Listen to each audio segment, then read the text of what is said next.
Ideme namodelovať takúto stoličku. Stolička má sedaciu časť rozmerov 30x30, výška vytiahnutia je na 5, potom máme 4 nožičky, je to veľmi podobné ako pri modelovaní stola a máme opierku chrbta, kde v zadnej časti opierka má 3 otvory. Takže poďme si namodelovať tú sedaciu časť. Sedacia časť je štvorec rozmerov 30x30.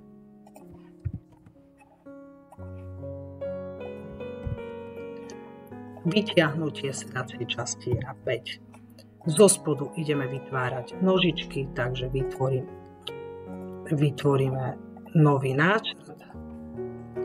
Premietnem si geometriu tej sedacej časti a vytváram 4 štvorce. 1, 2, 3, 4. Rozmer nožičky je 5x5. Takže 5 pri jednom kotovaní nakotujeme všetky horizontálne, potom vertikálne.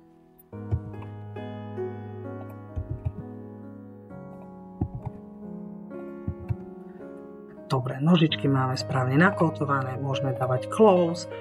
A ideme vyťahovať nožičku. Vyťahnutie nožičky bude na 30, keďže výška nožičky je 30. Máme vyťahnutie 30. Do hornej časti ideme robiť opierku, takže klikneme na hornú stenu, dáme vytvoriť náčrt, premietneme si geometriu. Opierka je tvaru obdĺžnika na celú šírku stoličky a široká opierka je na 3. Takže vytvoríme si obdĺžnik, kde len nastavíme šírku tej našej opierky na 3. Dávame close, ideme ju vyťahnuť. Výška opierky je 40. A teraz čo potrebujeme? Potrebujeme do tejto časti vytvoriť tie otvory, takže klikneme si na túto stenu, dáme vytvoriť náčrt, premietneme si geometriu a pozrieme si, aké vytvárame otvory. Vytvárame otvory, ktorých sú vzdialené od rohu 4 a 4. Šírka otvoru je 5 a medzi otvormi je 3,5. Takže vytvoríme si 4 obdĺžniky. Ja začnem s kotovaním medzier 3,5, 3,5. Táto vzdialenosť je 4.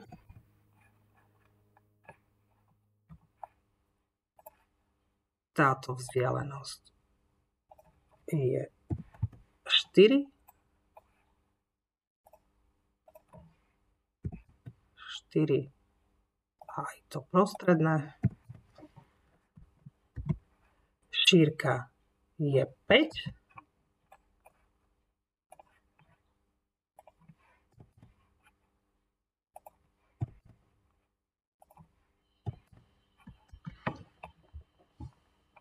A ešte potrebujeme nakotovať výšku.